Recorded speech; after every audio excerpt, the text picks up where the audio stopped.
అరవింద్ అయితే కారులో గౌతమ్ దగ్గరకు వస్తాడు. ఇక గౌతమ్ అక్కడ ఉద్యోగం పోయి నిరాశపడుతూ అక్కడే అలా ఉంటాడు. ఇంతలో అరవింద్ కారులో నుండి దిగి గౌతమ్ ముందు చాలా స్టైల్గా నడుచుకుని వస్తూ ఉంటాడు. ఇక అదంతా చూసి గౌతమ్ అయితే కోపంతో రగిలిపోతూ ఉంటాడు. ఇక అరవింద్ ఇలా అంటూ ఉంటాడు, నిన్ను ఉద్యోగంలో నుంచి తీయించేశాను. ఇక నీకు రోజు నరకమే చూపిస్తాను.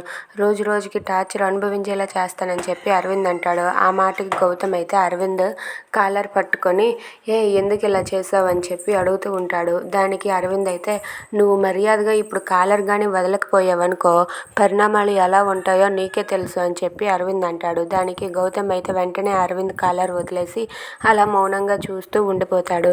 ఇంతలో మాలిని అయితే కారులో అలా వెళ్తూ ఉంటుంది.